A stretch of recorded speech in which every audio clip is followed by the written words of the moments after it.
Yo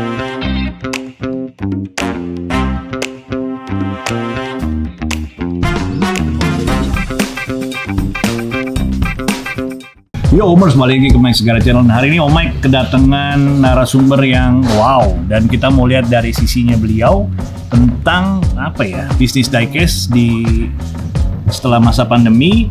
Dan setelah ini kita juga mau belajar sama beliau kenapa mereka bisa bertahan sampai hari ini. Karena banyak sekali seller diecast itu ada yang timbul tenggelam, tapi orang ini nggak pernah tenggelam, selalu timbul.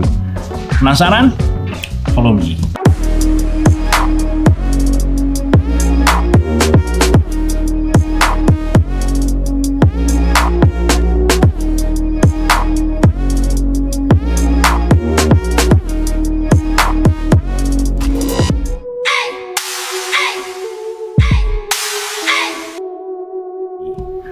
Here you go, Tara.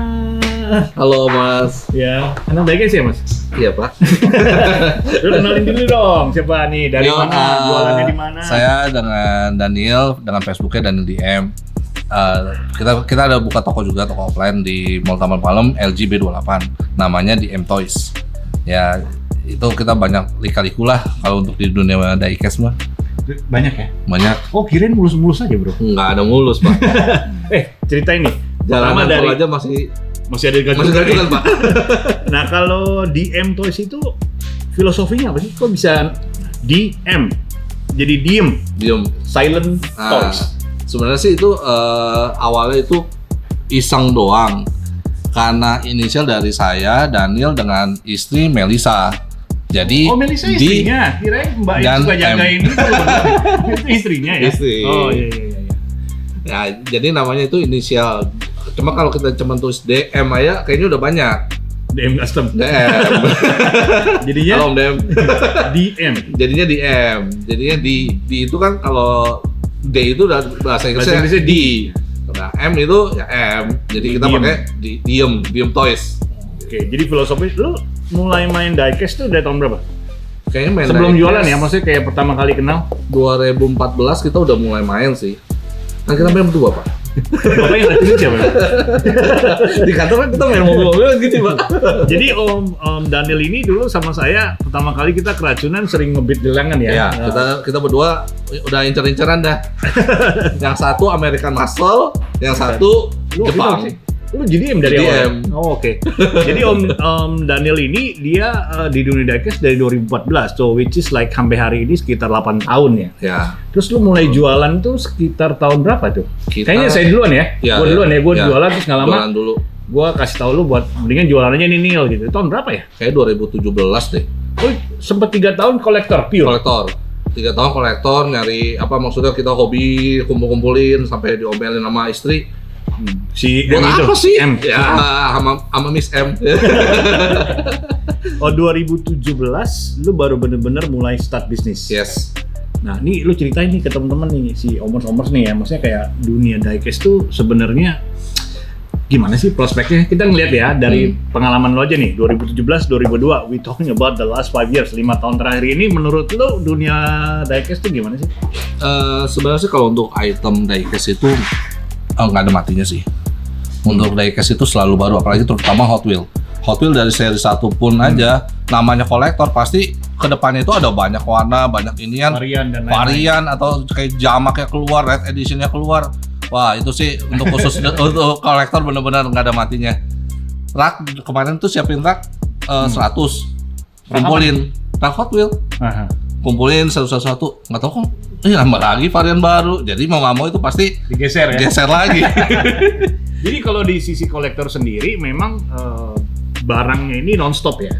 Mereka tetap keep on producing. Jadi sebenarnya kalau bisnis, dimana ketika lu jualan produk yang nggak unstoppable, kayak misalnya mereka produksinya rutin dan segala macam, nilai plusnya adalah itu. Jadi kita selalu bisa punya barang, produk yang bisa kita jual selalu baru, gitu kan? Betul. Dan nggak ada matinya, terutama kalau misal kita punya koleksi pertama tuh, koleksi lama, harganya pun itu pasti lebih tinggi, akan dicari dengan kolektor yang baru. Jadi lu ngerasain pertama kali dunia diecast jualan juga belum serame kayak hari ini? Belum serame. Kalau sekarang kan gila. Ya kalau sekarang kan salah satunya yang bikin rame. Iya betul. Salah satunya dari kolektor jadi pedagang. Nah gini, yang kita mau tanya nih kan, Om Daniel tuh dulu sempat online ya, Yes. aktif di online kan, karena Yeah. memang pada saat itu memang mostly about like 85% tuh online semua lah. Yeah. Nah, yang gue mau tanya ini gini, jurus lu bisa bertahan sampai hari ini. Kan lu sekarang salah satu seller yang menurut gua itu rutin ikut pameran, Yeah. dan lu sempet putusin juga untuk buka toko offline kayak gitu. Nah, yang membuat lu nih alasannya apa? Kenapa pertama kali udahlah gua di online nggak terlalu aktif lah, tapi gua lebih ke di offline gitu. Tapi online Topet lu jalan kok? Topet jalan kok.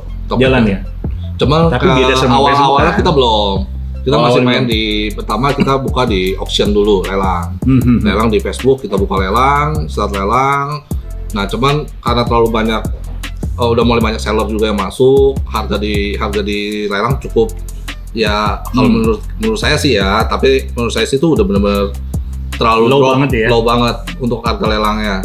Makanya dari situ kita mutusin udah kita stop auctionnya dan kita mulai mencoba lagi cari solusi yang lain nih. Solusinya apa ya, kita coba ikut SM namanya, Swap Meet kita ikutin, atau pameran-pameran kita ikutin, bazar, pameran Nah, kayak gitu-gitu ya. itu akhirnya kita oke lah. Karena apa okenya? Pertama kita hemat packing, hemat waktu. Nah itu, jadi kalau udah gitu yang trouble-nya kalau kita online, kalau misalnya kita online saat barang tiba nggak sesuai dengan kenyataan, misalnya atau terjadi di ekspedisi di jalan gitu kan, lecek atau apa segala macam, ntar dikomplain, pasti ada komplain kita. Jadi kalau offline ketemu langsung sama customer-nya gitu ya. Yes. Kalau offline udah langsung kita sesuai nih real. Kalau mau ya silakan gitu. Itu Jadi- hemat gitu doang sih. Jadi menurut lo sebenarnya di offline di online ada plus minusnya ya? Plus minus. Masing-masingnya. Sedangkan Ya. karena lo memang online juga masih jalan kan? Masih, offline lo kan? masih. Karena Masih. gue denger si Miss M ini kan sekarang aktif di online ya kan? Ya, untuk Ngebantu lo full time ya sekarang ya? Yes, benar.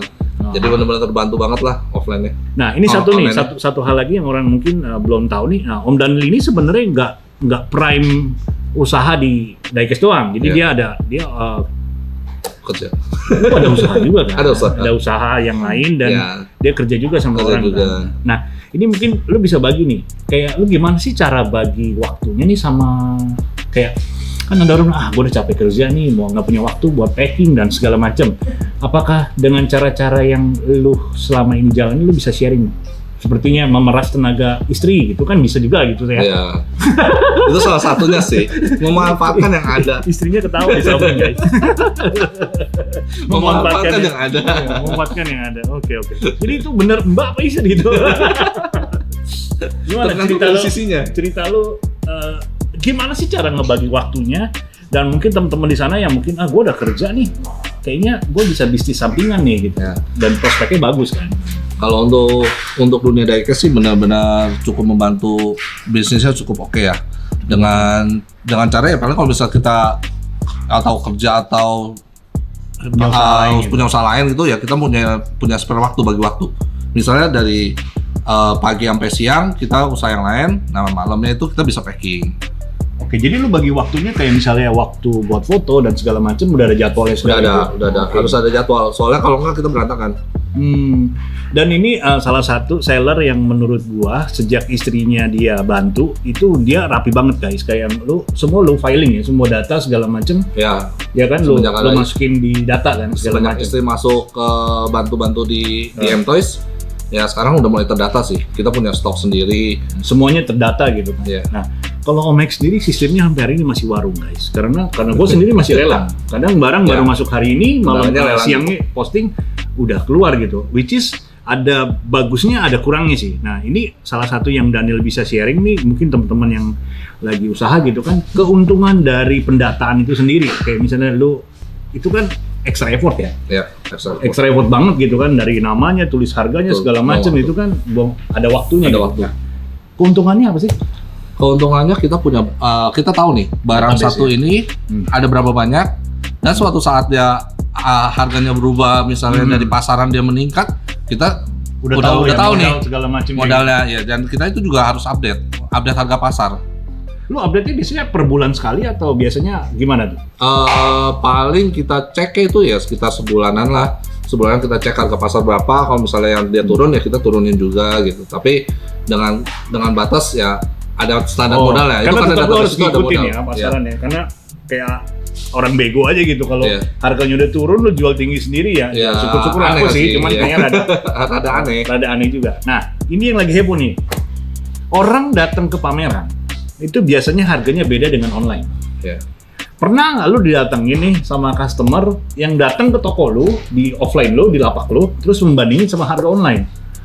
Pernah nggak ngalamin kayak gitu? Jadi kayak misalnya dia bisa buka Topet atau Facebook Iya. di Banyak. depan lapak lu dengan alasan kok di online lebih murah nih? Sering Banyak nggak lu sih. ngadepin kayak gitu? Ya pasti sih sedihnya ada, cuman kayak gitu kan banyak. Cuma Gimana balik cara lagi lu ke ngadepinnya informasinya. gitu? Gue pengen belajar nih. Sebenarnya Gue sih tahu lu udah pernah sharing sih. Coba kasih tahu jurusnya. Ya baliknya lagi sih itu berkatnya masing-masing ya. Kalau misalnya mereka mau ngecek dari online pun juga satu sisi kan keunggulan kita offline lu barang bisa ambil langsung. Kalau offline kalau misalnya online kan nunggu satu hari 2 hari lah paling cepat kalau pakai Someday. Kondisi Gitu. udah ini ya udah jelas-jelas lu periksa Iya, sendiri gitu. Kondisi juga udah sesuai nih dengan fisik yang ada, apa yang ada. Dan jangan salah guys, kita sewa lapak itu juga ada Bayar. ya kan? Ada Iya. juga misalnya kayak mungkin I don't know ya, lu kalau kita ngelapak seharian kan ada makannya Iya. segala macam yang bukan Akomodasinya ada kayak lah. gitu-gitu kan ada. Akomodasi Jadi ada. buat temen-temen di luar sana juga mungkin bisa ngebedain, jangan bingung kalau misalnya harga di lapak res itu agak berbeda dengan harga online karena cost-nya beda. Kosnya beda. Oke Neil, jadi ini menurut lu nih di 2022 ya, kita habis pandemi kita udah lewatin lah ya.